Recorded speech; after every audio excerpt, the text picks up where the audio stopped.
Hi everybody, Kirkham here and welcome to my channel. In today's video I'm going to be introducing you to the world of dowsing with L rods, which are these.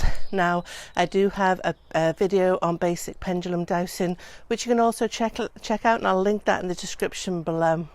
So I've been dowsing for over 20 years. Now I first was introduced to dowsing through the paranormal investigation work that I was doing, and I was taught how to understand the energies of a location we were investigating with dowsing. And I now use dowsing extensively in my healing work, house healing, people healing, earth energy healing, and I teach that as well. Now if you're new to dowsing, this is a great little video to learn more about what it is, as well as how to use a set of dowsing rods like this. And stay tuned to the end of the video because I'm going to be sharing some exercises that you can use to practice your techniques with the rods, to get confident and to understand how they work for you. So let's start with what dowsing is. Well, there's probably many different words used to describe dowsing, but I think most dowsers would agree that dowsing is a way that you can tap into your intuition, your intuitive self, and go beyond the normal 5 senses that we tend to rely on as human beings.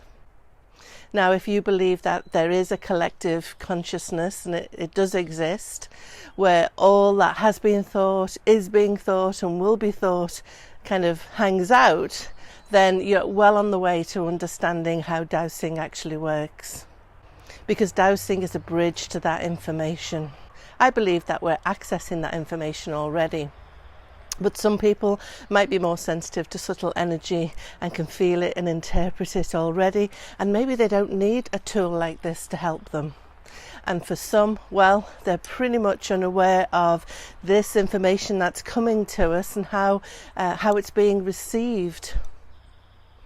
So dowsing provides a tangible way to access this data and to bring it into our conscious being. So I like to think of it as a bridge to our higher self.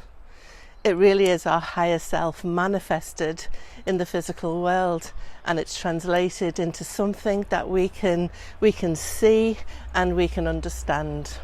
I don't think it's supernatural, I think it's very natural, and it can be enormously beneficial to us. So I hope that description makes sense to you, and I hope that it's intrigued you maybe enough to give it a go. So as I said, in this video I am going to show you the basics of using dowsing L rods. So L. There are a couple of types of dowsing rods, but these are probably the most common, and they're called an L rod, well, of course, because of the shape. Now rods are usually made of metal, either copper, brass, stainless steel, aluminium, and in some cases precious metals like silver and gold, but I'm not that rich, so my rods are copper, and they've got a metal sleeve, and this sleeve is really important because this really prevents us, the dowser, from restricting or influencing the rods, so it's really good to have that on. Now, you don't have to go out and buy an expensive set of dowsing rods straight away. You can easily make a set yourself, just using a metal coat hanger, so a little bit like this, and if you snip it at each end here close to the hook and then the middle here, you'll have a long side and a shorter side, and you've got yourself a set of dowsing rods if you bend the short handle so that it forms a right angle. So here's some that I made earlier. So then all you need is maybe a straw or a biro for the handle to act as the sleeve and you do have yourself a set of dowsing rods, and they're really good to practice with. And then if you like dowsing and you want to go further, you can invest in a more robust set, and you can buy them on the internet. You can check out your local dowsing society, and we sell them here at Hidden Gem, made by a local dowser, Laurie Prophet. So now let's look at holding and using rods. So we hold our rods about shoulder width apart. We relax our shoulders. We don't want to be all bunched up like this. We soften our grip. We relax our wrists and we breathe. Now make sure your thumbs are out of the way so they're not kind of sitting on top of the rods, because that is going to impede the swing.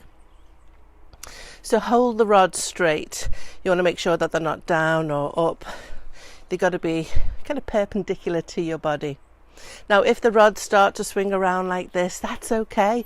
I think it's really good to get used to how they feel moving around in your hands.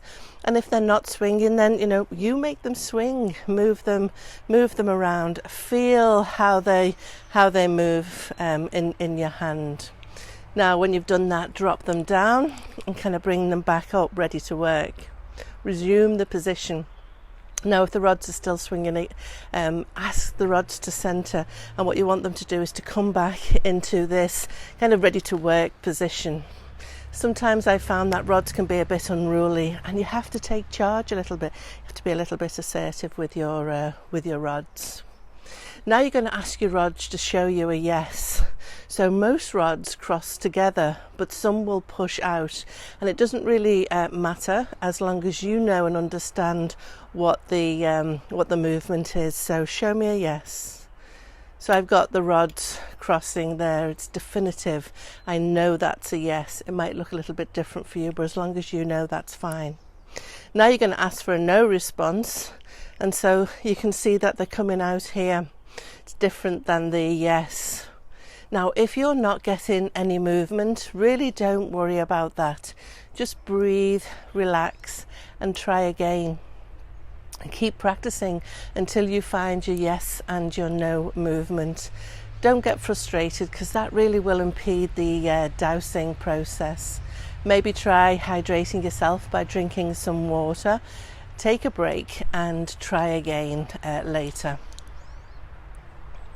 So when you have your yes and your no response, well, you've got a way in which you can tap into your intuition, and you can ask it questions.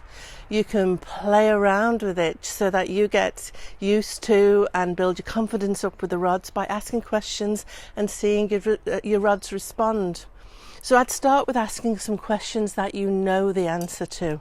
Now, I know that might seem a bit silly, but it really helps to build your confidence and get used to how the rods are responding to your energy and how that feels. And later on in the video, I am going to be sharing a few exercises to help you to further develop your skills and your confidence with rods. So stay tuned until the end. Now, at this point, I do want to mention that the art of dowsing really is in the question. Now, I'm not going to go into too much detail about questions, but like anything, the information that you get back from asking a question, it really is as only good as the question itself in the first place. So like anything we want to know the answer to, well, you have to ask the right question. Asking the right question is about being specific, and it's about being clear. A muddy question leads to muddy answers. So really it pays dividends to spend a little time getting clear about the question that you want answered. I've also found that thinking about a question while holding the rods will produce an answer. It really isn't something that you have to verbalize. So even if I haven't officially asked the question, I find my rods are responding to it anyway. They're responding to my thoughts at all times. So another thing I want to talk about is how important it is to clear our minds when we're dowsing. Our dowsing accuracy will improve if we're able to really kind of clear and be an open channel to the best of our ability. It really helps if we don't get fixated on an outcome that we get to let go. And there's something that's called hollow bone. And becoming a hollow bone is about accepting the guidance from a higher power.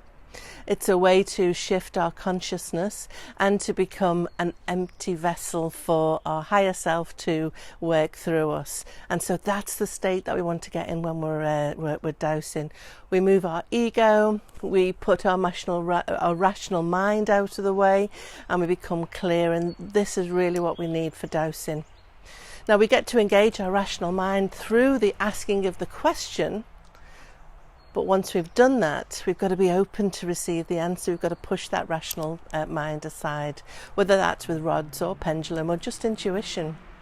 Now, when you're ready to move on to more challenging exercises, you can ask questions that you don't know the answer to, but they've got to be verifiable afterwards. So maybe ask a friend for some questions that only they know the answer to. Now, obviously, you are being constrained by yes and no answers. So an example could be, did I, Dawn, have a pet called Patches? You can see whether or not I did, in fact, have a pet called Patches. And I'll put the answer down below. Now, I did promise you a set of exercises that you can practice your dowsing with, and here they are. So for this first one, you're going to need to have about 5 identical envelopes and a piece of paper and a pen. It also helps if you have a friend who can help you, but it's not necessary. So split the paper into 5 identical strips. On one of the strips, write your name, and then place all of the strips of paper into separate envelopes, including the one with your name on. Make sure that there's no way of seeing through. They all should look identical, with no way of visually seeing which one has the piece of paper with your name in. Now, if you have a friend, they can do this without your knowledge or your interfering with the envelopes at all. But if you're doing this yourself, you'll want to fully mix them up so that you really have no clue which is which. Remember, formulate your question. So maybe it's something like, does this envelope contain the paper with my name written on it? Or maybe you could ask, is the paper within this envelope blank with no writing on it? And then go through each one and identify which one, what your rods tell you, is the paper with the name written on it. And remember, don't hold on to an outcome. It really matters not whether you're right or wrong. This is just practice. Now, a variation of that exercise is to have some coloured card, and again, make sure you can't see through it, but replace the pieces of paper with coloured card and douse each envelope and see whether or not you can pick up the right colours in the right envelopes. Maybe of a morning you could douse for how many letters you're going to get in the mail. Maybe you could douse for, are you going to receive a phone call from a particular person? Maybe you could douse for how many yellow cars you're going to see on your journey into work. It is endless, and you can play with it however you would like to. Remember, the key is to really just have fun and get used to dowsing, get used to how the rods are responding with you, build up your relationship with the rods, your relationship up with the higher self, and have fun. It doesn't matter whether you've said an envelope has a blue colour in and it's red. It really doesn't matter. We've got to just let go of that ego side and say, hey, let's just enjoy the process, let's stay with it. So I hope that you've enjoyed this short video on dowsing. I hope I've inspired you to pick up some rods, maybe make your own with some coat hangers, and start to really tapping in to this great way in which we can access our higher self information. I find dowsing such an invaluable part of my life, how I interact with my life, how I use it for my own health, wellness and growth, but also how I can help others as well. So get out there, get dowsing, get yourself some rods and have fun. So thank you for watching. If you do like content like this, please do consider subscribing to the channel. My goal is always to bring this knowledge to as many people as possible. So in order to do that, we've got to grow the community, and you're an important part of that. So please do like and subscribe. Also, comment if you've got something to share, if you're already dowsing and you've got some tricks and techniques or exercises for people, or you've had a go and you've just been blown away maybe by the experience. So I love reading the comments below. And as always, have a fantastic day, living an intuitive life. Ta-ta for now.